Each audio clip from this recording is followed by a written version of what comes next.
Buenos días, queridos oyentes de Radio La Voz Joven. Nos disponemos a iniciar el ya clásico encuentro literario y por primera vez con el padre de las criaturas, si por criaturas entendemos los libros que un autor saca a la luz. Hoy estaremos a solas con Agapito de Cruz.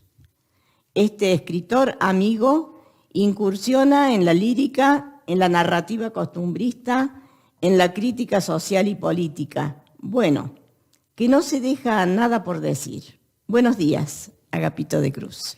Hola, buenos días. Enhorabuena al Club de Lectura del Centro de Mayores de La Orotava por la labor que hacen, por las actividades que tienen, bueno, y por invitarme a este programa de literatura con los libros que hay por ahí ya escritos. Por sobre todo, maestro, y maestro como debe ser, maestro fuente que emana generosa porque el perfeccionamiento que se impone constante lo hacen inagotable. Lo fue y lo sigue siendo. La jubilación es para nosotros una contingencia inevitable y si queremos seguiremos ejerciendo en el lugar donde estemos. Es Agapito de Cruz, quien además tiene muy claro lo de la educación fuera del aula. En él, en Agapito de Cruz, tenemos una fuente de conocimiento activo, escritor, ecologista, gente de radio, pero ante todo y sobre todo, maestro, sí, con mayúscula. ¿Cómo es que estás en La Orotava? Bueno, pues muchas gracias por esa introducción tan pedagógica. Y sí, efectivamente, uno es maestro. Yo llego a La Orotava precisamente porque comenzaba a trabajar en el mundo de la educación. Y bueno, lo que pasa que también, pues ya al echar raíces aquí, pues ya uno, no solamente es la cuestión de la educación, sino que bueno, empiezas a participar en movimientos sociales, en el ecologismo, en la literatura, en escribir, en la política, etc. Y llego a La Orotava pues precisamente porque con mi carrera de magisterio, de maestro, que yo había realizado en Barcelona, pues llega un momento en que uno tiene que solicitar plaza en propiedad y en ese momento puedes ir para cualquier parte del Estado. Fue una casualidad que unos compañeros que allí tenía me aconsejaron que viniese a Canarias. Allí era muy difícil porque a lo mejor terminaría en un pueblito perdido en el Pirineo y tal. Y bueno, todo ocurrió así de sencillo. Eso sí, me dice, si vas al poner los pueblos y las escuelas, el pueblo más bonito que hay en Canarias es La Orotava. Y entonces puse La Orotava con 0 puntos, que los maestros hoy día siempre miran mucho los puntos cuando se cambian de un sitio a otro. Yo no tenía ningún punto. Y con 0 puntos, lo que hoy es imposible, entré en La Orotava en 1979. Y como llevaba ya muchos años, porque entré con 25 o 26 aquí, y llevaba bastantes años del tingo al tango y viviendo por muchos sitios diversos, dije, ha llegado la hora de echar raíces. Y entre esa conciencia racional de echar raíces y que llegué a La Orotava en el 79, pues ya llegué con intención de quedarme. Luego conocí a Mila, aquí presente, y aquí seguimos. Creo que he respondido a tu pregunta. Sí, perfecta. Bueno, además, este pasado junio recibiste el título de Villero de Honor de La Orotava, que otorga el ayuntamiento en reconocimiento a tu trayectoria profesional, política y tu implicación en la vida social y cultural del municipio desde los años 70, cuando llegaste. Efectivamente. Agapito, ¿y qué se siente como ser como villero de honor en esta Villa de La Orotava en 2022? Pues mira, Isabel, lo de villero de honor, por un lado, impresiona porque dices, bueno, es que es algo realmente representativo, importante y dentro de lo habitual, porque sigues con tu vida normal, pero te da cierta responsabilidad para muchas cosas, ¿no? De hecho, pues tienes que intervenir en diferentes actividades que hay, te llaman y uno encantado. Pero lo importante es que el título de Villero de Honor realmente, como yo terminé cuando les di las gracias, lo importante no es que uno esté o tenga muy importante y le guste lo de Villero de Honor, sino es la sensación de haber sido considerado siempre un villero más. Muchas gracias. Del libro del ayer y otros viajes son los siguientes poemas. La Orotava.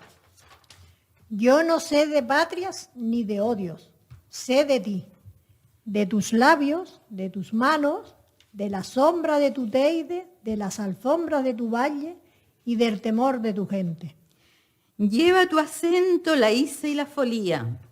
Un bacaguaré de siglos se escucha en tu garganta, que me hace contemplarte como un niño que no sabe de palabras.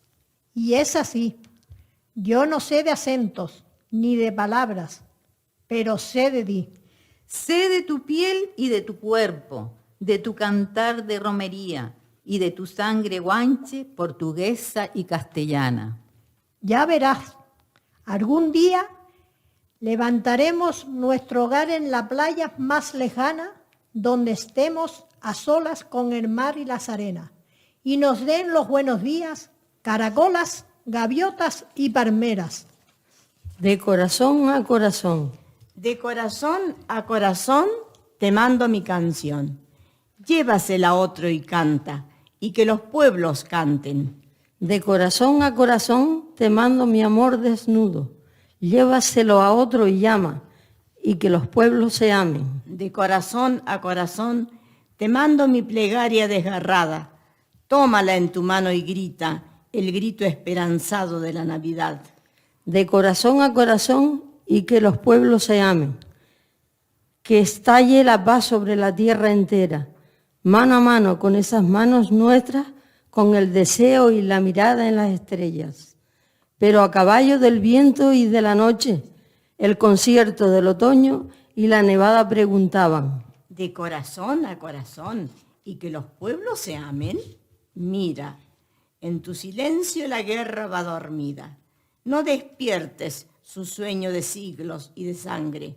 Llévaselo a otro y calla. Y que los pueblos... y que los pueblos callen. El amor. No es así, amigos, no es así. El amor no es ligar por ligar. No es beberse un cubata de ron que te anime, te entone y a bailar. No es así. El amor no es así. No es andar desde niño a la par, terminar siendo novios y al altar, y a coser, a engendrar y a trabajar. El amor es amar a cada cual, a cada cosa y ahuyentar la soledad. Entregarte a un nuevo ser sin poseerlo, caminando junto a él en libertad. Es sentir el universo en cada rostro, en cada beso, confundirte con el mal. El amor no es fingir, no es engañar, ni poseer en exclusiva un solo ser, sino ofrecer tu corazón a todo aquel que te ofrece su cariño y su amistad. Agapito, ¿qué nos dices de todo esto?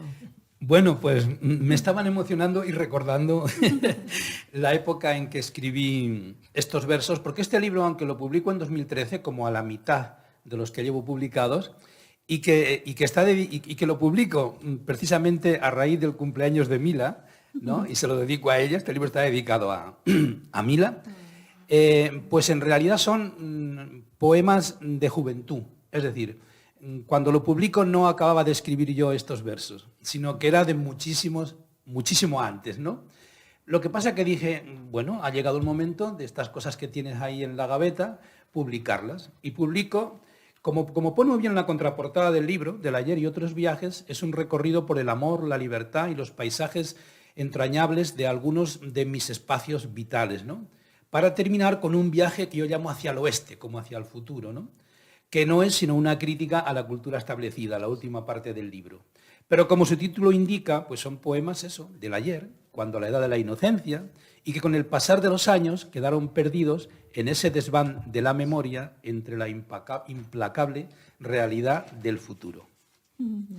Creo que más o menos he respondido a lo que es este librito de poemas del ayer y otros viajes. Muy y además la portada es una puesta de sol en el Algarve, en Portugal. Preciosa. Pasamos ahora a la orotava Curriculum Vitae. ¿Qué puedes explicar? ¿Nos puedes explicar de qué va este libro? Bueno, pues la idea inicial de este libro fue decir, he escrito mucho sobre la orotava, voy a compilarlo, o recopilarlo, estos artículos en uno solo, pero enseguida cambió el guión por completo. Y lo que hice ya fue que sí, algunas cosas estaban escritas y otras las hice ex profeso para este libro, ¿no? Entonces, bueno, pues como su nombre indica, curriculum vitae o curriculum vitae, este latinismo, pues es la carrera de una vida. Entonces, yo lo que he intentado hacer aquí es un poco reflejar lo que es la carrera de la orotava a lo largo de toda su historia.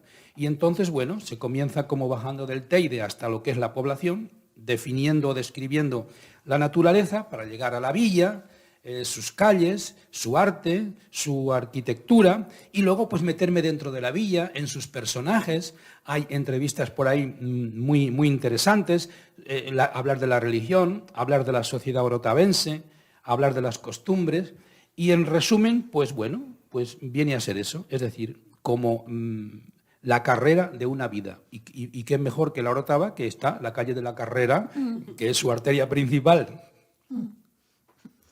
Muy bien. A la sombra del volcán. La calle es el territorio de lo social. Los edificios que las definen cobijan a las personas, a las familias y a los diversos grupos humanos que cierran el espacio para el desarrollo de su actividad. Sin embargo, la calle es el lugar de encuentro de toda la sociedad que, ajena a la liturgia de sus anónimos, se cruza, se enamora o lucha entre sí y deja sobre sus adoquines memoria en piedra de su propia historia. Para conocer la antigua Aragutaba o Auratápala, hoy Villa de la Orotava, no hay como recorrerla y caminar arriba y abajo por sus calles, adoquinadas unas, empinadas todas y latiendo aún en parte de ellas la lava pasada del volcán, porque la Orotava ha crecido a lo largo de los siglos y ya desde el antiguo Mencellato Guanche de Taoro a la sombra del volcán. Camino Chasna. Hubo una vez en Tenerife un camino por el que fluía toda la vida. Aún hoy se escucha el eco de los caminantes e incluso suele verse en los atardeceres o al romper el alba a los antiguos guanches pasar. Arteria fundamental en las comunicaciones, y leños del sur y del norte dejaron en él sus sueños, tragedias y amores. Para ellos, un cantero, unas bestias y la dulce, fresca e inolvidable sombra de un almendro constituían su mundo. Los niños de ese mundo perdido gritaban en calles de verdad, corrían sorteando barrancos sin urbanizar o se mojaban en las tajeas hechas con bloques de canto, en lugar de jugar a la Play, enchufarse a la MP3 o colgarse del móvil en los actuales vertederos urbanos del éxtasis. El tiempo tenía la medida de la naturaleza y los hombres y mujeres entonces se enamoraban una sola vez. Se vivía sin prisa y sin coche, sin contratos basura ni autopistas colapsadas. Su patria era una senda y una choza, y no necesitaron nunca anillos insulares. Resonaba todavía en sus oídos el viejo Agoñé, Yacairón, Ñasajaña, Chacayomet. Juro por el hueso que aquel que me hizo grande, y que recitaban los menceyes al calor seco de los eriales del sur o junto al río verde húmedo del norte. El camino del sur nacía en la Orotava. Subía entre pinares a las cañadas del Teide. Las cruces de teas marcaban las encrucijadas. Atravesaba las cumbres y recibía en las 7 cañadas los 7 caminos del sureste. Entre la bruma se deslizaba hacia Granadilla por Vilaflor hasta perderse en el sur. ¿Qué significado tiene el camino de Chasna? Pues como acaban de decir Conchi, Isabel y Mila en el texto del Camino Chasna, era realmente la arteria más importante que existía en la antigüedad en Tenerife. Es decir, comunicaba, cuando no había autopistas ni carreteras, comunicaba el norte con el sur. Y lo comunicaba para todo, para las relaciones sociales, y se terminaba casando la gente del norte con el sur, para las relaciones económicas, y subían pues con las bestias y vendían cochinos, higos, picos y tal de un lado, y de un lado traían una cosa y del otro llevaban otra, y había esos intercambios económicos y culturales. Y bueno, pues... El trueque. Y nacía en la Orotava y terminaba allá en el sur, en la comarca de Chasna, y atravesaba las cañadas. Era un cruce constante de gente del norte para el sur, con sus animales y con todo. Casualmente, la época en que mejor estaba cuidada las cañadas. Porque no había pues tanta presión, digamos, humana como hay hoy con el turismo. Y bueno, pues el significado, pues eso, que era la arteria principal, que hay que cuidarlo, aunque está roto y deteriorado en muchos sitios, en algunos sitios ha desaparecido. Y te encuentras fincas, te encuentras casas, pero es importante que lo que queda de ese camino se conserve como parte del patrimonio de Canarias, y de hecho ha habido recientemente el hermanamiento entre los municipios y el ayuntamiento de La Orotava y de Vilaflor. Un hermanamiento precisamente que ha tenido lugar motivado por el Camino Chasna que los unía. Qué bueno. En el capítulo de alfombras, iglesias, máscaras y timples, hablas del patrimonio cultural que nos abre el alma cosmopolita y transoceánica de la villa y sus gentes, usando tus palabras. Leemos unos fragmentos de lo que escribes sobre el Museo Sacro y las alfombras. Museo Sacro de la Orotava. Escrito en tela, metal, madera y piedra, la historia de la Orotava cruza a través de las salas de tejidos y bordado, de plata, dorada y oro, del coro, de la sala de la plata no dorada, la de mobiliario litúrgico, la de imaginería y la de la propia sacristía, con una impresionante lámpara de cristal de la isla veneciana de Murano en esta última. Italia ha dejado también aquí su impronta en más obras como la Magdalena Penitente, creada por Domenico Fetti, 1618, una de las mejores obras de arte que hay en Tenerife. Desde Italia viajamos a Filipinas, desde donde llegaron unos preciosos trajes para la escultura del Niño Jesús, bordados en oro y seda, traída de este archipiélago cuando formaba parte del Imperio Español, y de Filipinas a México, siguiendo al galeón de Manila por la ruta que abriera el agustino Andrés de Urdaneta, para encontrarnos con unos preciosos aguamaniles o diferentes bandejas de plata mexicana.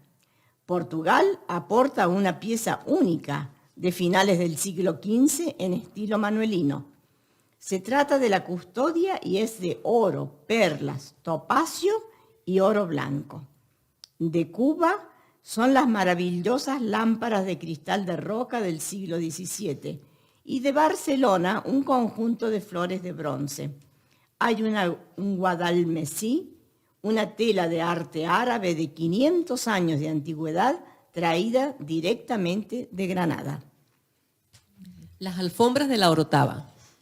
Sucede en los días previos al solsticio de verano y la noche de San Juan. Es el continuo retorno de lo idéntico que decía el filósofo que anunciara la muerte de Dios. Un ciclo vital que retorna implacable. Eterna espiral como la propia vida, círculo sin fin, arte efímero sobre la nada, para ser nada y todo al mismo tiempo.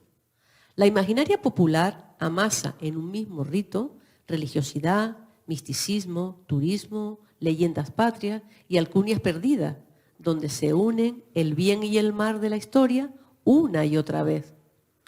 La Orotava, como si fuera ayer, del suelo de la plaza del ayuntamiento comienzan a aparecer rostros y formas inconclusas. Cada año tiene su misterio, La religión, una de las creaciones de la humanidad, se recrea sobre sí misma. A veces explora símbolos y creencias o da paso a la vida y la humanidad. Como creación religiosa surge del vacío y de la mente del artista, del gran hacedor que de la tierra forma cuerpos, crea firmamentos, manda mensajes y códigos secretos a los mortales. Al redactar esta alfombra se vislumbra emergiendo la muerte, la mirada perdida y la piel negra de un ser vomitado por el océano y luchando por llegar al mundo del color. Del dorado corpus, donde entre lo que se espera y lo que se encuentra, busca ser redimido para confundirse con miles de pasos negros, blancos, negros, blancos. No sabe aún que antes del amanecer desaparecerá, bruscamente devorado por un círculo migrante. Sin apenas sentir el perfume del brezo, extraditado, devuelto a la nada.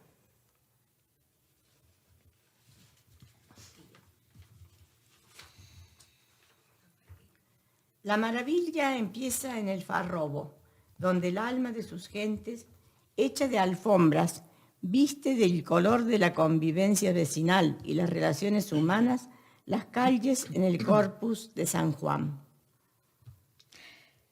En definitiva, Las alfombras de la Orotava son un libro de historia universal, abierto sobre la lava del volcán que a su vez bebe y se inspira en mundos mediterráneos, Atlántico, incluso México y las altas montañas del Tíbet, que en la edición 2006 hicieron la suya propia, sin olvidar a Galicia y la conexión insular con Aruca, Mazo, Tacoronte o La Laguna. ¿Quieres añadir algo más a estas lecturas? Pues que me ha encantado escucharlas en las voces de ustedes, de Conchi, de Ana, de Isabel, de Mila y de ti, Judith, y que realmente han elegido dos aspectos del libro que definen bastante bien parte de la identidad de la Orotava. Cuando yo llego aquí, como dije al principio, que venía de Barcelona, pero ojo, yo soy de Zamora, yo soy nacido en Belver, un pueblito de Zamora, lo que pasa que luego sigo en Barcelona, y cuando llego aquí en el 79, pues estos dos aspectos como que me impactaron bastante. O sea, realmente la cuestión de las alfombras de la villa han traspasado fronteras, son conocidas universalmente, tienen muchos títulos, y el Museo de Arte Sacro de la Iglesia de la Concepción es digno de ver muchas veces, porque está ahí metida toda la historia de la Orotava. Además, Mila creo que tiene su horario, sí, y se puede perfectamente ir en el horario que sea, porque es muy... Hoy me crucé con un grupo de personas que venían de la península y realmente los tres sitios que visitaban de la Orotava eran la Iglesia de la Concepción, el Ayuntamiento con la plaza y la Casa de los Balcones. Es decir, el Museo Sacro de la Concepción y las alfombras de la Orotava son dos señas de identidad muy claras de la Orotava. Pero vamos, son dos aspectos que hay en este libro, hay muchísimos más. Y lo que sí quería decir, como fue un libro que se agotó enseguida la edición. Entonces yo lo que creé fue, la creó un compañero mío, la página web, porque uno técnicas de esas no conoce mucho, y en la página web, como todas las páginas web, con 3 W, y mi nombre y primer apellido, agapitodecruz.com, ahí tienen todos los libros. Con lo cual, quien quiera entrar en los libros que están aquí hoy ustedes, pues leyendo aspectos de los mismos, o en este, que me están preguntando ahora, de la Orotava, pues ahí lo tienen. Seguimos con el libro de la Orotava Curriculum Vitae.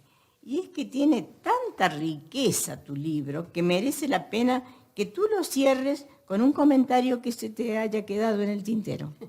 Bueno, pues no sé, podrían ser muchos, porque si no, me pongo a hablar y puede que no termine, porque encima el libro es bastante extenso.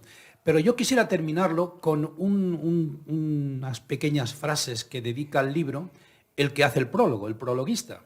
Y el que escribe el prólogo es nada menos y nada más que Santiago González Suárez, que es el director ahora mismo de informativos en Antena 3 Televisión en Madrid, que es un orotavense de la Calle Nueva, es vecino nuestro, allí viven sus padres. Es uno de los grandes periodistas que tenemos ahora mismo en España, Santiago González. Además fue pregonero algún año en las fiestas de la Orotava. Si nos escucha, Santiago, que seguro que sí nos vas a escuchar, pues un saludo desde tu villa. Decía Santiago en el prólogo lo siguiente: he disfrutado recorriendo las calles de estos y otros años a través de las páginas de un trabajo que desde el realismo de sus capítulos destila cierto misterio que siempre ha envuelto a las empinadas calles de la villa. Les invito con mucho gusto a dar un paseo literario por la villa de la Orotava. Será un paseo ágil, porque así son los artículos de este libro.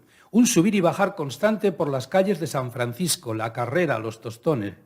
Un sin parar con la única idea de unir esfuerzos para, a través de la formación, el espíritu solidario y el amor por lo nuestro, la querida villa de la Orotava, con sus diferencias, siga dándonos argumentos para contar historias, para vivirla, en definitiva.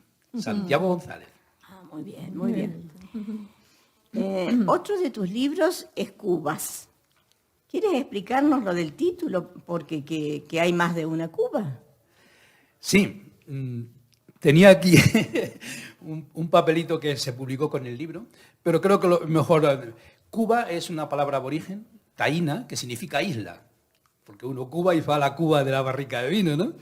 Cuba significa isla. Y Cubas, en plural, es porque cuando yo escribí este libro, escribí sobre 3 Cubas distintas. Por eso el libro se llama Cuba. El libro tiene 3 partes. Hay una Cuba en la primera que resume el viaje que se hizo en 1986, creo, de hermanamiento entre la Orotava y Santo Espíritu. Fue un viaje de 250 o 280 personas que viajamos desde aquí con el ayuntamiento, con Isa Valencia, que era entonces alcalde, y se hermanaron la Orotava y Santo Espíritu, allí casi en el centro de Cuba. Y refleja ese viaje. Entonces, claro, incluso nos entrevistamos con Fidel Castro, aquello fue muy, muy bonito, muy interesante, pero refleja ese viaje y de alguna forma, pues bueno, es un poco afín al sistema que hay allí. La segunda parte ya es distinta. Es ya diferentes viajes que hicimos Mila y yo a Cuba, donde ya nos pateamos toda la isla, donde estuvimos con gente que conocíamos en sus casas y vimos ya la realidad. También fue durante el periodo especial, ¿verdad? Ya al final del siglo XX, en los años 90 y algo, y refleja otra Cuba. Entonces, esa segunda parte es completamente contraria al sistema político que hay en Cuba. Son 2 Cubas contradictorias, las que se reflejan en esas 2 primeras partes. Y dije, ¿cómo unirlas? Con una tercera. Y la tercera es la Cuba cultural, la verdadera Cuba. La que, yo qué sé, y por eso se introduce cada una con una canción que refleja lo que viene. Y la última es Siboney. No sé si recuerdan la canción de Siboney. Y bueno, pues realmente ese es el significado del libro. Cubas, porque en el libro se trata de hablar de 3 Cubas, pero al mismo tiempo unirlas, al mismo tiempo, dejarse de diferencias y caminar al futuro como una sola Cuba. Pero se habla de 3 Cubas distintas. Muy bien. En tren a Oriente, un fragmento tuyo. Para conocer un país, nos gusta viajar por él como la gente del propio país. Sería muy fácil para un extranjero aquí en Cuba alquilar un automóvil para turistas o embarcarte en una excursión en guagua guiada por un guía turístico, o desplazarte por avión desde La Habana hacia otras ciudades alejadas hacia el interior. Pero el cubano y la cubana de a pie no hacen normalmente eso. Bueno, normalmente no se mueven mucho del lugar donde viven, que los transportes no están al alcance de cualquiera. El tren Ferrotour nos solucionó el problema. Decidimos viajar en tren como tantos otros cubanos e ir de occidente a oriente, de La Habana a Santiago, aunque deteniéndonos unos días en Camagüey para visitar a una familia amiga. La primera sensación al llegar a la estación del tren fue sobrecogedora. Una inmensa multitud y una no menos larguísima cola para conseguir el billete y tener acceso al tren. Sin embargo, no sé cómo los chicos taxistas piratas que nos acercaron, nos dejaron en una plataforma especial, con apenas una docena de personas sentadas esperando, para al poco hacernos pasar a los andenes. Entendimos luego lo que estaba pasando. Nosotros éramos turistas y teníamos prioridad sobre el pueblo. La caridad del cobre. Cuenta la leyenda que 3 obreros del Real Sitio de Minas en el Prado, en la actualidad Villa del Cobre, la encontraron en 1606 en la bahía de Nipe, en medio de una gran tempestad que amenazaba con hacer naufragar la barca en la que navegaban. Cuenta la leyenda también que la imagen, gracias a que se salvaron, traía consigo un letrero que ponía: "Yo soy la Virgen de la Caridad". ¿Cuántas similitudes con nuestra Virgen de la Candelaria? Ustedes iban en peregrinación a la Virgen de la Caridad del Cobre. Bueno, en peregrinación realmente no. Estábamos intentando conocer Cuba desde abajo, desde el pueblo, desde todos los sitios, y conocer su cultura. Y realmente la Virgen de la Caridad del Cobre es algo muy importante en la sociedad cubana. Bueno, la sociedad cubana y en la nuestra porque de alguna forma formamos parte, porque ha estado todo siempre unido. Y bueno, pues eso, más que en peregrinación, íbamos para conocerlo. Y sí, subimos a la Caridad del Cobre, conocimos su historia y no sé si me has preguntado que qué similitudes tiene con la Virgen de Candelaria. Que encontramos varias similitudes en lo que hemos estado leyendo. Sí, porque es que antiguamente, en la Edad Media, las vírgenes aparecían en cuevas, en grutas, y se aparecían a los reyes. Y surgían los grandes monasterios y grandes romerías. Pero en la época de los descubrimientos es curioso que las vírgenes aparecían por mar. Así ocurrió con el Santo Niño de Cebú en Filipinas, que les deja Magallanes, en este caso no era una virgen, era el Santo Niño de Cebú, les deja Magallanes cuando aquella primera vuelta al mundo. La Virgen del Valle de Catamarca en la Argentina. Ah, ¿ves? Esa la conoces tú más. Yo no la conocía, pero es el mismo caso, ¿no? Después llega, en el caso de Filipinas, Legazpi y se encuentra con que está allí el Santo Niño Cebú y lleva no sé cuánto, lo he dejado a los otros. La Virgen de Candelaria o la Virgen del Cobre es lo mismo, aparecen en el mar. Créase o no. Claro, y entonces ya es de alguna manera el sistema para que a la sociedad, pues, llevarlas hacia la nueva cultura que llega a esos territorios. Digamos que el parecido entre la Candelaria y la Virgen del Cobre es muy similar. Aparecen por mar, aparecen ante alguna desgracia y llega la Virgen y salva. Bueno, pues nada, creo haber respondido. Uno de los capítulos del libro se titula Viaje a través del desencanto. ¿Nos podías decir qué quieres expresar con ello? Es como una parte central del libro, que ya es cuando Mila y yo viajamos a Cuba, y vamos viendo todo, y entonces, claro, vemos el contraste en lo que uno pensaba o le habían transmitido de Cuba y lo que estás viendo en la realidad. Entonces, ese desencanto viene de ahí, por ver, al contemplar la realidad de Cuba, cómo no coincide con la que tú tenías antes en la cabeza. Y básicamente, pues es eso. Viaje a través del desencanto es que vas viendo y se te va destapando de alguna forma un velo que estás diciendo, no, la realidad es otra distinta de la que uno creía que era Cuba. Simplemente. Sí. Bueno, libertad. Amaneció y me sentí libre. Corrió el día y gocé de libertad. Llegó la noche y atado a la penumbra, oí voz de tumba, el grito de mi conciencia. Esclavo, esclavo de tu libertad.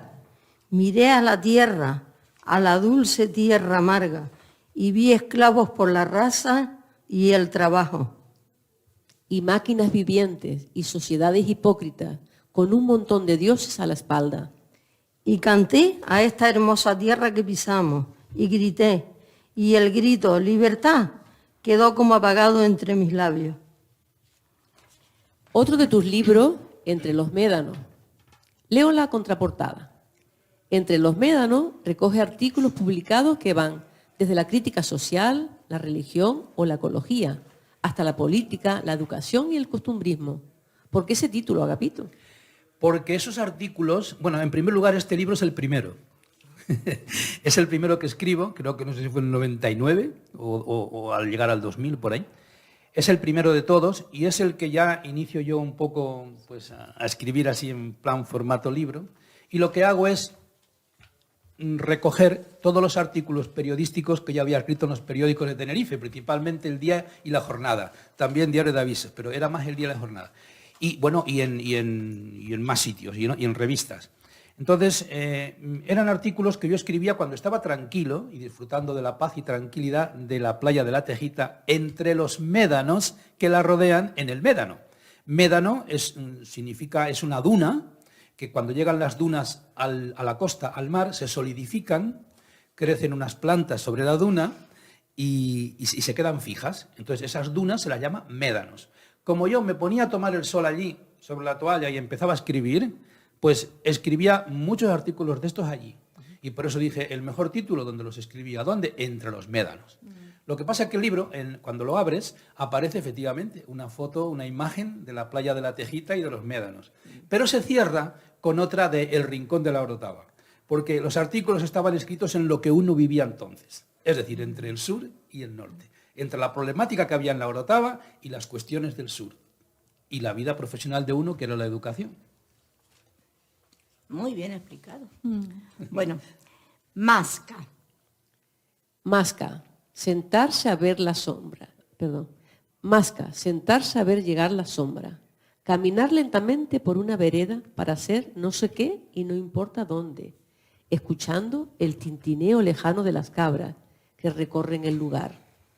Cuando al anochecer el calor se va de Masca y las voces de los vecinos salen de la tierra a conversar. Cuando los perros se desafían a lo lejos con unos aullidos largos. Cuando ya no es la hora de los lagartos y los últimos turistas se han ido carretera arriba, es cuando Masca es más Masca. Más aljibe de leyenda, más santuario. Y parece que aparecen desde las cumbres, saliendo de las cuevas inalcanzables o brotando del magma milenario, la sombra de los últimos guanches, que buscaron aquí abrigo para su mundo, y entre los verodes, sorteando las tuneras, se une junto al roque grande y elevando sus manos al cielo claman, y desde las estrellas algún dios oceánico parece volver a cumplir un ritual de siglos. Carta a destiempo al barón von Humboldt.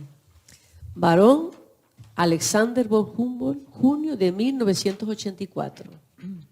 Le escribo, señor, desde el lugar desde que usted contempló maravillado las hermosas laderas del Teide por su cara norte, y que los habitantes lo conocían como Valle de Taoro, en la isla de Tenerife. Quiero que sepa que este Valle de la Orotava, como se le denomina actualmente, está superpoblado de infinidad de casas y que, aunque aparentemente sigue desprendiendo belleza, se está destruyendo a poco, bloque a bloque, el esplendor y el colorido que usted pudo admirar. Los edificios van siendo unidos lentamente por caminos que terminan empichándose y a cuyos lados crecen de nuevo más y más edificios dentro de un estilo turístico artificial y que nada tiene que ver con la hermosa arquitectura del lugar que conociera. Donde estaba cuando usted pasó por aquí. El pequeño y atractivo puertito de la Orotava, hoy existe una monstruosa ciudad de cemento armado, en donde pasan sus vacaciones, incluso temporadas más largas, muchos turistas, principalmente compatriotas suyos. ¿Por qué carta a destiempo para Alexander von Humboldt? Bueno, pues porque yo la escribo sobre el año 2000 y Alexander von Humboldt, o Alejandro de Humboldt, como dice nuestro amigo Isidoro Sánchez, que es presidente de esta fundación, pues cuando pasa por la Orotava es en 1799, a final del siglo XVIII. Entonces digamos que es, creo que, 200 años después, más de 200 años. Entonces por eso es a destiempo, porque no le estoy escribiendo en ese momento como si él estuviera allí, sino que le estoy escribiendo 200 años atrás. En el fondo, ese artículo y 4 o 5 o 6 más, porque hay como varias cartas a destiempo, era dentro del activismo ecologista de uno, un recurso de criticar el urbanismo en que se estaba metiendo el Valle de la Orotava, desmadrado por todos los lados. Mira que si te lo hubiera contestado, ¿no? Sí, desde luego. Eso hubiera sido ya parte del Ministerio del Tiempo. Bar Parada de la Orotava. No hay nada como levantarse sin prisas un domingo y acudir al bar Parada de la Orotava para comprar la prensa. Y entre el olor a café en el ambiente, sentarse tranquilo en la terraza y ver al pueblo pasar, porque todo el mundo en la villa dirija sus pasos donde lo dirija. Terminar irremediablemente cruzando por delante de su fachada. Este local es un local pequeño y de ahí su encanto, pues si gozara de las comodidades y del espacio de cualquier cafetería, no produciría el que sus parroquianos se mezclasen campechanamente. Su necesidad ni siquiera de dejar la calle. Y es que el Parada tiene eso, ser parada en el camino del trabajo, del ocio, para todo villero, sea cual sea su estatus social. Esto es un recuerdo muy bonito para los villeros. Y te voy a preguntar, ¿qué te motivó a ti a escribir sobre el Bar Parada? Pues mira, Ana, el Bar Parada, el que existía, digamos, a la vera de la iglesia de San Agustín, ¿no? En esa esquina, en ese lado, pues para mí era el corazón de la villa, es decir, era el corazón social. Allí se daba cita todo el mundo. Y si tú querías quedar con alguien o ver a alguien sin avisarle, te sentabas un rato allí, que tarde o temprano pasaba por allí delante. O se paraba. Entonces allí se daban cita todos los personajes de esa época, ¿verdad? Me acuerdo de Pablo Cifra, pero y de muchos más. Había mucho. Sí. Y además, pues los que estaban en el ayuntamiento también. Y a veces aquello se convertía en un parlamento. En un parlamento. Entonces era el corazón social, por allí pasaban muchos personajes de la villa, y era una especie de atalaya sobre la Orotava. A mí me encantaba eso, sentarme y simplemente estar quieto a ver qué pasaba. Y siempre llegaba alguien y ya te ponías a charlar, y aparecía pues Cayetano Barreto, que hoy vive en Palestina, en Israel, aparecían los demás periodistas, aparecían políticos, aparecían, como digo, todos estos personajes populares, y aparecía la gente pues normal y corriente de la calle. Pero lo más bonito era eso, que si tú querías dar con alguien, te sentabas allí un rato y tarde o temprano pasaba por delante del Bar Parada. Así que dije, esto hay que dejarlo para el futuro, desde los primeros que lo abren, que eran los carpinteros de la Orotava a las 6 de la mañana, hasta los últimos, y los que jugaban al dominó, que yo no sé cómo demonios podía caber tanta gente en un sitio tan pequeño. Cervecitas de por medio, me imagino. ¿Cómo? Cervecitas de por medio. Me Sí, imagino, cervecitas y cafecito cortados y vinitos y muchas cosas, porque el Parada tenía de todo. Y alguna que otra orotavense que pasaría. Sí, También, mucha sí. mirada. Canarias en clave de sol. Un libro sobre ecología. Del sol, ¿no? A ver, acláranos, Agapito. Sí, bueno, tiene dos significados ahí la palabra sol. Sí. Por un lado, Canarias en clave de sol o del sol, porque teníamos un gato, nosotros, que de hecho el último capítulo del libro está dedicado a Sol, al gato, que se llamaba Sol, porque era rubio, como el sol, y era amarillo. Y por eso ahí sería Canarias en clave de sol. Por esa especial cuestión de, como es un libro que luego veremos dedicado de tema ecología, por eso de poner como el tema natural, animal en el centro, el gato, el sol. Y por otro lado, en clave del sol, el sol ya estrella, digamos, ¿no? El sol, fuente de vida en la Tierra, ¿no? Como planeta que somos, sin el sol no sería posible nada en la vida de la Tierra. Y por eso, al hablar del oikos, de la ecología, de la casa común de todos, pues el sol es clave. Entonces, por ahí vienen los dos significados del libro, que están, por eso parece un uno, como si fuera libro 1 y que viniese un libro 2. No, es una L, de Canarias, que se puede leer Canarias en clave de sol o Canarias en clave de sol. Se puede leer de las dos maneras. Y en el fondo es la historia del movimiento ecologista de Canarias, desde que se inicia en los años 60 o un poco antes, hasta más o menos la actualidad, o cuando yo cierro el libro sobre 2011. Pero lo que ha venido después, un poco consecuencia, en el fondo es hasta la actualidad. Venía a ser eso, a través de análisis sobre este movimiento social, a través de la sociología que lleva consigo, de los grupos ecologistas que había, de las luchas que se llevaban a cabo, y más o menos, incluso yo tengo alumnas o alumnos que hoy día han estudiado ciencias ambientales en la universidad, y lo tienen, yo se lo he hecho llegar a más de uno, porque digo, mira, si quieren conocer en el tema ambiental de Canarias su problemática o sus historias, lo van a encontrar por aquí. Se van a encontrar con las Teresitas, con el Rincón, o con la montaña Tindaya, o con el Teide y el Parque Nacional del Teide, que hoy día está también de actualidad por el PRUC, ¿no? A propósito, ahora vamos a ver un sol de gato. En agosto te fuiste al país del nunca jamás, pero sigues en nuestra memoria, agazapado entre los circuitos informáticos. Nos miras cuando se enciende el teléfono móvil. Con las lluvias, en ese lugar donde duermes para siempre y que fue todo tu mundo, han brotado flores amarillas y los framboyanes no paran de ponerse rojos. Y la yuca que crece a tu lado está más verde que nunca. Pero la bugambilla que vestía el suelo de violeta ha dejado de hacerlo. Y la parchita se ha secado porque ya no puedes jugar contigo y ayudarte a entrar por la ventana para buscar a Mila en esas noches tuyas de amor y luna nueva. Sabías mucho más que nosotros. Cuando ronroneabas junto al teclado buscándonos palabras. Con tu desaparición nos devolviste a la terrible soledad de la vida y de la muerte. Nos demostraste la elegancia de lo caduco, sin fantasías eternas.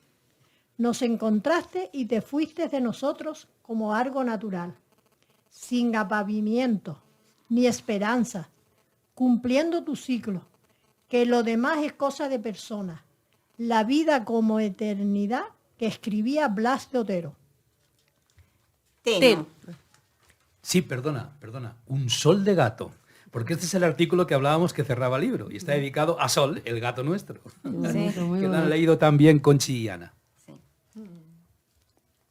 Teno, a fuerza de andar me he convertido en caminante. Y me he hecho amigo del magma y del basalto gigante que acantila las aguas de Teno. De los nidos de bruja y cuevas de guanches solitarias y oliendo a silencio. Me he hecho amigo del ruido de las olas y de los tabaibales muertos. Y se me ha hecho el oído a la palabra suerte que te dicen a irse la gente de la Isla Baja. Y están en mí, aguas del litoral, como una rosa blanca, como una ola blanca, como una nube blanca, como una niña blanca. Como la nieve blanca están en mí, mares del sur y del norte. Como las grandes playas blancas de la Fuerteventura blanca. Hoy, sobre los montes secos, quiero escribir una palabra de protesta por el cemento y la destrucción que te amenazan, por la sed de los teneros altos, por el último vuelo de los guirres muertos. Y un rabioso grito rebelde de esperanza para que el vuelo del águila prosiga, para que de cada volcán callado brote un corazón de fuego y esmeraldas. Que vista de verde los futuros y de amarillo, de azul y de blanco las mañanas. Recuerdo, cuando han estado leyendo este poema de Teno, que surge a raíz y de paso mandamos un saludo a nuestro amigo Isidro Felipe en Los Realejos, que tenían un grupo, o tienen, al Contagarote. Está dedicado al Contagarote y que me acuerdo, Mila, ¿te acuerdas? Que fuimos con él y con más gente a Buenavista y llevamos un ¿cómo se llama esto? No, cuando los muertos, una corona de flores. Al alcalde se lo dejamos en el ayuntamiento, en el despacho de él, y se lo dejamos allí porque por el último guirre muerto, porque acababan de constatar ellos como grupo ornitológico que se habían extinguido los guirres en Teno. Entonces le dejamos esa corona por el último, y se cita en el poema, el último guirre. Pero en otros lugares existen, entonces yo Sí. pienso que Sí. podrían traérselo y volver a... No sé si ya lo han recuperado, no sé últimamente cómo está eso. A lo mejor ya sí, pero en aquel momento en Teno, Habían terminado. sí, ellos lo seguían, los estudiaban y no sé. Hablo de hace unos cuantos años. En este breve programa literario estaremos orgullosos de lograr haber despertado el interés por saber más sobre la obra escrita de Agapito de Cruz, para conocer conceptos sobre la ecología del lugar que habitamos, y más bueno sería que este conocimiento nos moviera, nos motivara a sumarnos activamente a los movimientos, instituciones, grupos que en este momento están trabajando de manera organizada en la defensa de los espacios naturales amenazados por el urbanismo y otros problemas ambientales. Sí, porque en realidad no es solo, el urbanismo es parte de un origen, es decir, el principal problema que tenemos en Canarias, para antes de que continúen dejar esto cerrado, es el problema de la población. Hay mucha población, pero sobre todo a través del turismo, son muchos turistas. Esta cantidad de población lo que ocasiona es problemas con la energía, problemas con el agua, problemas con el territorio, ahí entra el urbanismo, problemas con los espacios naturales, pero el meollo de todo es la población. Ese sería el principal problema ecológico que hay en las islas, pero población sobre todo a causa de una industria turística muy sobredimensionada que ha pasado los límites. Perdonen este paréntesis para aclarar lo del urbanismo. No, pero muy necesario. El urbanismo es una consecuencia del exceso de población señor. turística. Como antes hablaba Judy, de sumarnos a esos movimientos, pues leemos ahora la isla que decidió vivir, cuando toda una isla se movió para defender su isla, ¿no? Perfecto. Le quitaron su meridiano un día para llevarlo a la capital de un imperio, pero no le importó porque podían vivir sin él, aunque siguió marcando el límite con la mar Oceana. Su Garoé entró en la leyenda, pero los alisios continuaron dejando la vida sobre sus cumbres. Se extinguieron a lo largo y ancho de la Macaronesia grandes lagartos, pero sus islotes de salmón en el Golfo reservaron los suyos para la eternidad. Pasaron a la historia príncipes y reyes, pero el Sabinar cobijó a su Virgen para llevarla una y otra vez en volanda hacia el oriente. Después de este párrafo tan bonito sobre la isla, cuéntanos un poco qué más pasó. Bueno, pues yo titulé esto La isla que decidió vivir porque realmente es emblemática, la isla del Hierro. Es decir, y tú, Mila, la conoces muy bien porque Mila estuvo viviendo en el Hierro y allí aprendió en Sabinosa a trabajar el telar. Y el Hierro es una isla natural. Yo me acuerdo cuando hace muchos años viajaba uno al Hierro y tal, que la gente dejaba la llave en la puerta. Y me acuerdo de un caso muy curioso que yo iba con mis alumnos, con 8 días que fuimos de la primera época, por la carretera caminando, y los coches nos paraban a pedirnos disculpas porque como iban en dirección contraria, no podían llevarnos. O iban llenos. Es una Iban isla... llenos. Sí, ¿qué? O iban llenos ya. O iban llenos de gente ya. O iban llenos, exactamente. Sí. Es una isla como con unas costumbres muy, muy sanas, muy naturales, y no es muy grande. Entonces, la isla que decidió vivir es porque incluso hoy día creo que toda la isla, y a través del sistema que tienen, las energías son limpias. Y la paz siempre ha estado unida al tema ecologista, ecopacifismo, que se decía, ¿no? Entonces allí en el Hierro querían poner un radar militar de la OTAN en Malpaso, y vamos, si hay algún conflicto, el primer pepinazo y desaparece la isla. Entonces desembarcó toda la isla no, pero fletaron un barco para venir a Tenerife a dejar claro al gobierno de Canarias que allí no quería ningún radar militar. Y nosotros fuimos a recibirlos a los cristianos, los acompañamos hasta Santa Cruz y hubo una manifestación en Santa Cruz de las grandes que ha habido en Tenerife y que daban inicio a las grandes que habría después, como por ejemplo la manifestación de Vilaflor o otras que llegaron del puerto de Granadilla. Esa del Hierro fue la que empezó esas grandes manifestaciones. Yo no sé cuánto había, si 20.000 o 30.000 o 40.000 personas en la calle, cuando hasta entonces las manifestaciones eran de 500 personas, de 800, de 1.000 y algo, y era mucha gente.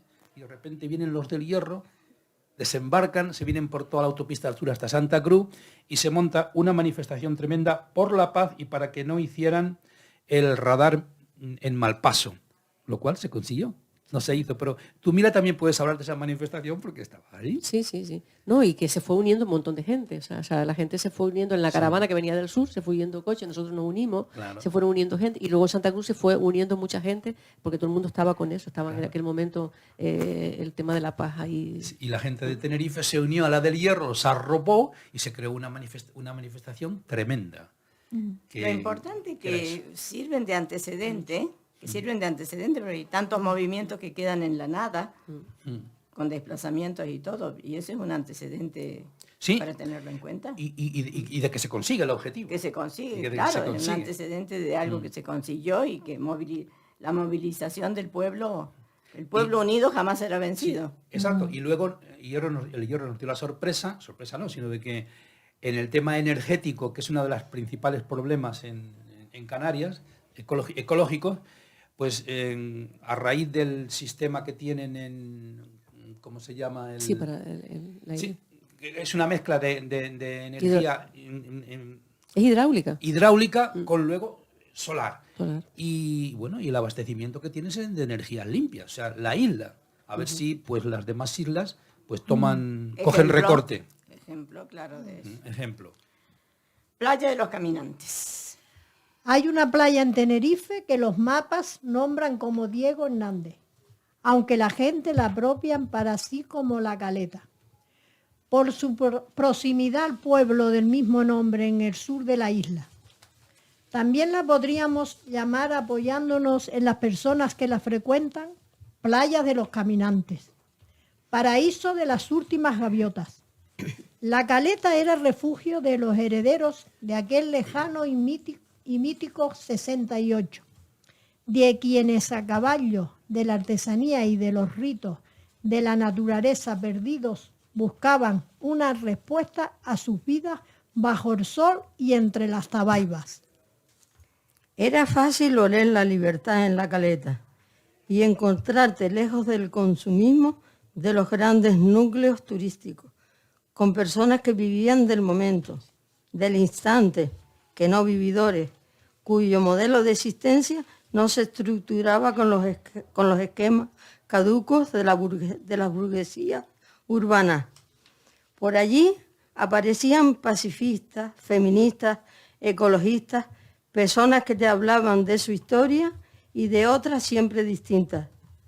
En La Caleta existía la paz, aunque también se vivía el lado oscuro de quienes, huyendo de conflictos en su país de origen, transmitían una energía negativa que enrarecía el ambiente.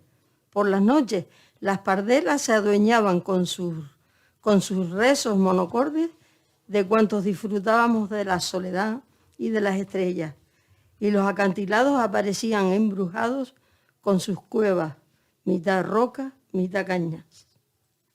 Cambiamos ahora de libro, ahora es en el libro bajo los adoquines. No, ¿Quieres pero comentar algo? sí, sí, sí. Vale. ¿Quieres comentar algo? Perfecto. Sí, porque este artículo que acaban de leer, de la playa de los Caminantes, en realidad es la playa de Diego Hernández. La playa de Diego Hernández es la caleta de Adeje, pero son dos partes, es decir, la playa de Diego Hernández, que es a la que se refiere, y luego está la caleta al lado, que es otra playa. ¿Quién es Y Diego por otro lado, Hernández? Diego, y por pues, otro lado está el puertito de Adeje, el de Armeñime. y el puerto de Adeje, de Almeñim, Está efectivamente. en medio de los dos, la playa No, de la... nombres históricos que la conocen como personaje. Plaga Diego Hernández, pero que yo le puse Playa de los Caminantes por la cantidad de gente, por la gente que estaba allí de un tipo de vida, digamos, más natural. Pero este artículo yo lo hice para la revista Integral. La revista Integral de Barcelona, pues fue el único trabajo que yo he hecho con ellos. Me acuerdo que les mandé, no este artículo, sino todo un reportaje, porque era cuando empezaba el urbanismo turístico a meterse en estos espacios naturales. Esto es un espacio natural protegido. Y ya el urbanismo empezaba a meterse allí turístico, ¿no? Y fue un poco pues para anunciar, ojo, mira lo que está pasando aquí, queda poco espacio en el sur de Tenerife que no esté urbanizado en plan turístico, y este es uno de ellos, y encima es espacio natural. Y fue por eso. Hoy día está de moda, porque al lado, en la playa de La Caleta, en Adeje, tenemos en los medios de comunicación que estarán escuchando lo del famoso proyecto Cuna del Alma. Que es al otro lado, o sea, la playa de Ornante está hacia un lado está La Caleta y al otro lado de ese espacio natural está el puerto de Armeñime.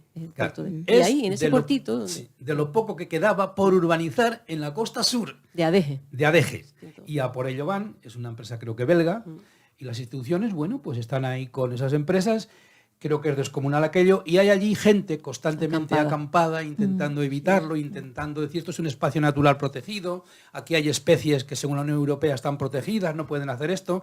Vamos, que este artículo, que es de hace bastantes años, está hoy de moda porque sigue el problema, y realmente es lo último que queda de esa costa sin urbanizar.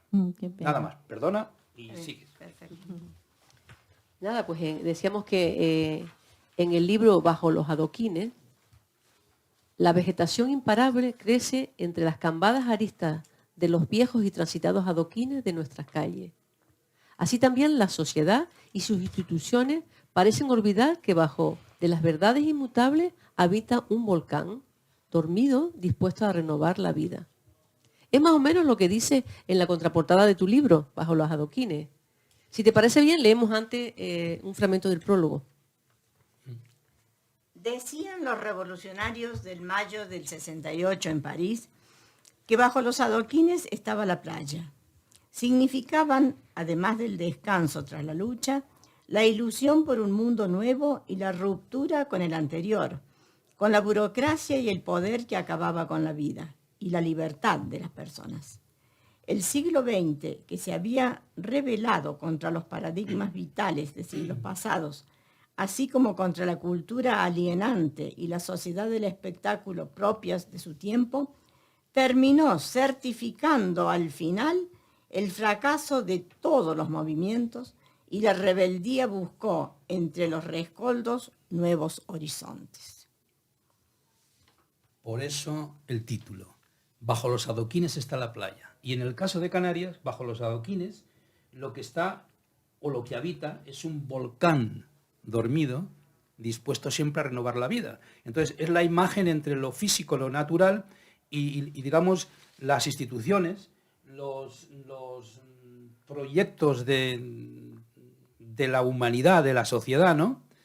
Y cómo cosas que parecen inmutables pueden cambiar de la noche a la mañana, lo mismo que un volcán acaba con todo y renueva la vida, pues de alguna forma esto que está bajo los adoquines, ese volcán, también existe en la sociedad para renovar la vida y hacer mejor el futuro. Este libro es una... peor. O peor. Sí, mejor no miremos para allá, para Ucrania y para allá. Y este libro es una evolución del primero de Entre los Médanos. Una evolución más perfecta, más igual, trata muchos aspectos, religión, sociedad, filosofía, educación, ecología, de todo, pero ya es más evolucionado, ya es más bueno. Este se editó exactamente, a ver que lo tengo por aquí, en 2013. Y aquel era del 1999. Sigue esa línea, pero más perfecto. Nada, simplemente. Seguimos con los medios de comunicación. Existe lo que denominamos medios de comunicación, prensa, radio y televisión, que como su propia palabra indica, sirven para comunicar, informar, no manipulan el mensaje, analizan los conflictos y dibujan su programación en base a unos valores asumidos públicamente. El mercado no interviene, ni el mercado ni ninguna otra agencia de poder como la política o la religión. Es un periodismo hecho profesionalmente, en libertad, periodismo ético, y que se debe al público que es, a su vez, quien lo sustenta. Paralelos a ello están los medios de incomunicación. Estos no forman ni informan, deforman. Mendigos del pan suyo de cada día. Venden su moral, prostituyen su palabra. Su ética, la búsqueda del poder o del dinero. Biogenética de sus grandes hermanos. Espectáculo de una sociedad siguiendo los insultos o los amoríos que agreden a la propia inteligencia humana. No se dialoga, se chilla, no se razona, se ignora. Lo exige la audiencia. Comida para entretener a los habitantes de la caverna. Redes de clientelas. Intereses creados que beben de sus mentiras. Comen de las manos del accionista que los atan al pesebre. En tu bibliografía tienes muchos artículos sobre educación. ¿Qué tratas de expresar en ellos? ¿Puedes resumirlo? Sí, tenía la cabeza en lo que acababan de leer de los medios de comunicación, ¿no? Y aquella famosa frase judí que decía que lo que sucede no es lo que sucede, sino lo que los medios de comunicación dicen que sucede. De repente se acabó la guerra de Ucrania porque estaban enterrando a Isabel II. De repente ya no hay COVID y el COVID sigue porque ya es lo que sucede, no es lo que sucede. Sí, hoy Es lo que los medios de comunicación, de todos modos, esto que leían es muy fácil ver algunas cadenas de televisión porque está muy bien reflejado. Bueno, dime, sí, perdón. Sí, sobre educación te preguntaba. Bien, hombre, la educación es lo que más ha estado dedicado uno y en los artículos que yo escribo sobre educación, pues según la época, expreso lo que yo estaba viviendo en esa época. Entonces, desde el año 79, que yo llego a la Orotava, hasta ahora, pues claro, uno ha ido viendo cómo ha evolucionado o involucionado, no sé, el tema de la educación. Y aquella antigua escuela, no del 79, de antes, que era más autoritaria, digamos, que era solamente la figura del maestro así, a la que pasa siguiente, que es más de trabajo en equipo, a la que continúa a través de ese equipo hay como una democratización de la escuela. Yo me acuerdo cuando me tocó a mí la dirección del Ramón y Cajal, el colegio en La Piedad, que, bueno, por los 40 profesores, bueno, a ver quién votamos de director, y se vota, y el que queda, queda. Hoy día, y quedé yo en ese momento, 3 años, bueno, pero hoy día ya no es así. Es decir, los directores de los centros públicos primero hacen un equipo, digamos, se presentan varios equipos, y es la consejería... Y un proyecto. Y proyectos, y es la consejería la que desde arriba dice aquellos. Luego sí, luego viene ya una burocracia, visto bueno del claustro, de tal, pero realmente el sistema ya es distinto. Entonces, en esa evolución, pues digamos que de esa participación, digamos, democrática, y que tiene que ver un poco también con la evolución de la sociedad española, después de la transición y luego con la democracia, hay mucha democracia en la escuela, pero todo eso se va después como terminando y es la administración la que va cogiendo ese tema para él y la administración se pone a controlar aquello. Y hay como otra nueva especie de sistema vertical donde la administración realmente es la que mandan todo. Y entra una etapa de burocracia, donde el 60% a lo mejor del tiempo del profesorado se dedica a la educación y el 40% a rellenar papeles, a poner numeritos, a poner no sé qué. Y cualquier cosa que hacen tienen que tener el visto de la administración. Y entonces ya es otro aspecto distinto. Yo lo definí como una empresa, es decir, la privatización de la escuela pública, y lo llamaba escuela industrial porque era como una fábrica. Lo que pasa es que están saliendo alumnos y alumnas extraordinarios gracias a que hay un profesorado extraordinario. Es decir, este año creo que en algunos sitios, en algunos institutos, tienen hasta 2 leyes de educación paralelas. Creo que estamos ya en la 9ª, no sé si es 8ª o 9ª ya, yo me he perdido. En 40 años, un país con 9 leyes de educación, eso es un fracaso. No puede ser que haya 9 leyes de educación en 40 años. Entonces, pues simplemente a la pregunta que hacías, lo que trato de reflejar es esa evolución de la educación donde hoy día prima la burocracia, prima mucho la burocracia, y que el Estado, a través de, gobierna uno, una ley de educación, gobierna otro, otra ley de educación. Menos mal que tenemos unos maestros y unas maestras que se dedican a educar. Desde luego, si yo estuviera hoy activo en la escuela, bueno, pues sí, hay una nueva ley de educación, muy bien, guardarla bien en la gaveta y que no se llene de polvo, y a dedicarse a educar. Porque hay una diferencia entre adoctrinar y educar muy grande. Y eso, Judith, es lo que yo trato de reflejar en esos artículos según la época en que están escritos. Bueno, cambiamos de ante. Damos paso a la terrible belleza, el paraíso increíble, al lugar más codiciado del planeta, la Amazonía. Escuchamos este precioso fragmento. Una niña aparece con su canoa entre orquídeas salvajes y enormes nenúfares y se pierde río arriba. Sus ojos nos sonríen y la selva se ilumina aún más. Su barca pequeña navega sobre el espejo donde se refleja toda la historia. El peligro para ella no viene del fondo del agua, de las aguas, donde habitan anacondas y pirañas, o las copas de los árboles de donde se deslizan las boas. Siempre llegó por el río y de fuera de la selva. Pero ella sigue sonriendo. Es una niña indígena y va sola. Estuviste allí, Agapito. Estuvimos, que tienes a tu lado a Mila, con quien hicimos ese viaje por el Amazonas, por la Amazonía y por Brasil. Como que da miedo el pasaje. No, miedo no. Realmente, como siempre has oído hablar del Amazonas, pues cuando llegas es algo especial, único, porque es la selva por antonomasia, ¿no? Y de hecho nos quedamos allí en la selva y tal. Y por los intereses y las políticas. Sí, Desde todo arriba, eso. desde arriba ya veíamos Sí. la destrucción, ¿sabes? Se sí, notaba. exactamente. las manchas. Cuando iba el avión se veía como Sí, iban partes ya como de- van de- comiendo la Sí, Amazonía. efectivamente. Y viene pues de ese viaje a Brasil. Y realmente ese capítulo es real. Es decir, me acuerdo Lo vimos, de- lo sí, lo vimos. vimos una niña con una canoa, uy, y por el Amazonas y nos sonrió y tal. Y eso te da pie a escribir ese artículo porque te viene a la memoria ver esa niña allí, la cantidad de conquistadores que llegaron por el Amazonas, descubriendo el Amazonas y a ver qué era y qué no era, que han sido diversos a lo largo de la historia, ¿no?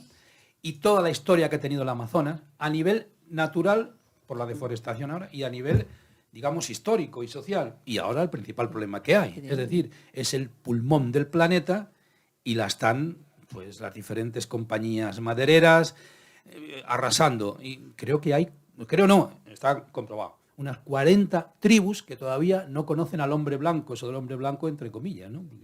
Pues de muchos colores, pero que no conocen todavía al hombre blanco, 40 tribus en la Amazonía. Esperemos Claro, que sigan sin conocer. Sí. y exactamente, esperemos que sigan sin conocer. Otros libros tuyos, Agapito, Cataluña o Catalona, en el que hablas de la situación actual de Cataluña de todos conocida, y el último, de más reciente aparición, Belver Curriculum Vitae. ¿Qué nos cuentas de este último? Bueno, Belver es el pueblo donde yo nací. Belver. Belver, Curriculum Vitae, lo mismo que, bueno, es diferente al anterior sobre la Orotava, porque Belver Curriculum Vitae es el libro de la pandemia, es decir, es el libro que yo hago durante la época que hemos estado recluidos en las casas estos 2 años o 2 años y pico, o 3, no sé cuántos han sido, ¿no? Y es un libro que yo dedico a la gente del pueblo donde nací, de hecho se lo regalé este verano, toda la edición, y de alguna forma refleja lo que llamamos la España vaciada. Este municipio, cuando yo nací, tenía 1.500 habitantes y ahora tiene 250. Es un reflejo de todos los pueblos de estos lugares, como Zamora, como León, como Salamanca, como Soria, como lo que es la parte de la meseta y tierra de campos, que se han ido yendo hacia abajo y se han ido vaciando. En los escritores del 98 hablaban de la España vacía, por los grandes vacíos que había entre ciudades, pero esto es distinto, es la España vaciada. A esa España vacía la han vaciado. ¿Y quién la ha vaciado? El Estado. Pero no los de ahora o antes, no, todo el siglo XX. Hay un proceso de marcha de la gente a las ciudades, pero también porque el Estado invierte en grandes núcleos, como por ejemplo el Asturias o Cataluña o el País Vasco o Madrid, y la gente va a esos sitios y se empiezan a vaciar los pueblos. Va dedicado a ellos y digamos que tiene 3 partes. Una es la histórica, otra el patrimonio que tienen y otra este Belver de los últimos siglos, donde hablo de todo, de la gastronomía, de su lengua, que antiguamente era el leonés, de las fiestas, de las costumbres, de la política municipal, de la religión, de la educación, de la sanidad, y con muchas imágenes, muchísimas. Con lo cual, en este pueblo que la gente, la mayoría es de más de 60 años, y muchos más años, pues les está viniendo muy bien porque lo tienen en su casa, lo leen y trabajan también la memoria al recordar todas esas imágenes de hace mucho tiempo. Belver Curriculum Vitae está dedicado al pueblo donde yo nací y es eso. En tu vida activa e inquieta, por las dudas no se hubiera oído, lo voy a repetir.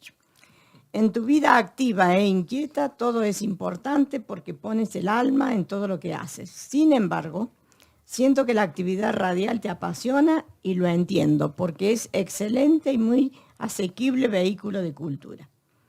¿Puedes hablarnos una reseña? Bueno, es que en realidad Apretadita. sí, la radio para mí es un tema didáctico. Es decir, cuando yo me meto de lleno en la radio en el instituto es cuando me jubilo, porque siempre había querido, como profesor, como maestro de lengua, que la radio formara parte de la actividad de lengua, porque es una manera muy bien para trabajar con los chicos y las chicas, el expresarse, el hablar en público, todo eso.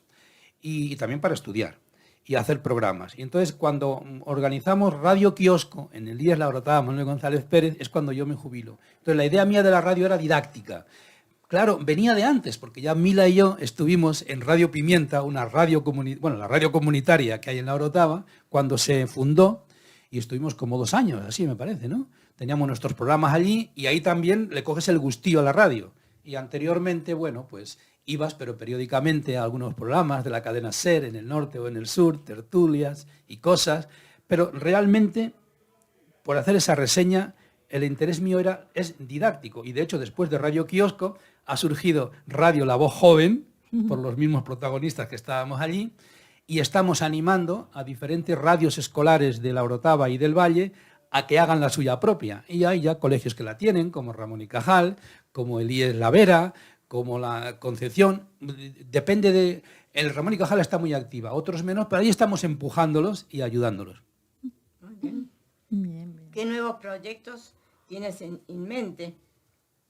¿Y cuál de ellos va a dar la luz primero? Bueno, ¿O va a ver la luz primero? Pues uno escribe y escribe no unas... Yo no soy un escritor de novelas, entonces no me meto con un libro y hasta que lo termino otro, sino que son muchas cosas diferentes al mismo tiempo. Y entonces, si me dices cuál va a ser de ellos verá primero la luz, pues no sé. Pero hay uno que es lo que yo he hecho últimamente más, porque yo he dejado ya el papel y todo es escribiendo en una aplicación que tiene el móvil que pone notas del móvil. Y aunque me digan, ¿otra vez con el móvil? Sí, pero no estoy hablando con nadie, que estoy escribiendo. Y en notas del móvil yo he ido escribiendo un montón de pensamientos y de artículos y de reflexiones y de análisis de cosas que prácticamente me quedan solamente 3 artículos por trabajar. Uno que es sobre el artículo que llamo digital, pero que es como un poco original, ya explicaré bien lo que es. Otro que es una entrevista que quiero hacer a una momia, entonces se titula Entrevista a una momia, donde a través de la vida de esa momia quiero reflejar lo que realmente era y no era. Bueno, me quedan un par de artículos y lo cierro, y se llamaría Notas del móvil. Yo creo que ese va a ser el primero, aunque tengo otro que es Poemas populares, que ya no son poemas como estos que hemos leído hoy aquí, sino que son poemas más festivos, más populares. Algunos de ustedes los conocen muy bien. Sí, algunos ya los Pasa de conocemos, burro. te iba a decir, y los hemos utilizado muy bien. Exactamente, ese es otro. Y luego hay uno que tengo siempre muy de atrás, pero que habrá que sacarlo ya, sobre todo para las nuevas generaciones, porque ya se van a cumplir 20 años, este año se cumplen 20 años, en noviembre, de la famosa manifestación de Vilaflor, que recordarán la gente más mayor, y ese libro se iba a titular El día que toda Canarias fue Vilaflor. Realmente está hecho, pero nunca lo llegué a sacar. Entonces yo creo que ese puede ser otro que puede tener visos de futuro. Y la verdad, me gustaría hacer un trabajo sobre la radio y toda la evolución que han tenido estas radios, desde Radio Kiosco a todo esto, y también sobre el tema del alfombrismo, sobre todo lo que más hemos vivido nosotros del alfombrismo en la Villa de Arriba, en San Juan, que hay unas imágenes preciosas que no pueden quedarse ahí y verse de vez en cuando, sino que habría que enmarcarlas en alguna publicación y decir, va un poco por ahí. Muy bien. Bueno, con esto ya estamos arribando al final del programa. Si tienes algo que decir, lo dices en este momento, si no, callamos todos para Bueno, siempre. pues en primer lugar, darles las gracias por haberme invitado a este programa. También porque trabajan mucho mis textos en sus reuniones del club de lectura, darles la enhorabuena por todas esas actividades que tienen como club de lectura del Centro Municipal de Mayores de la Orotava, animarles a que sigan así y cuando quieran, aquí estamos de nuevo a hablar de lo que haga falta. Agradecemos la presencia, agradecemos tu presencia y estuvimos contigo Isabel, Ana, Conchi, Mila y Judith. En la pecera, el técnico Tommy Afonso. Esperamos reencontrarnos en un próximo espacio literario con 2 escritores españoles que nos enorgullecen, Aníbal Núñez y Antonio Machado. Por acompañarnos hasta el final, muchísimas gracias. A ustedes.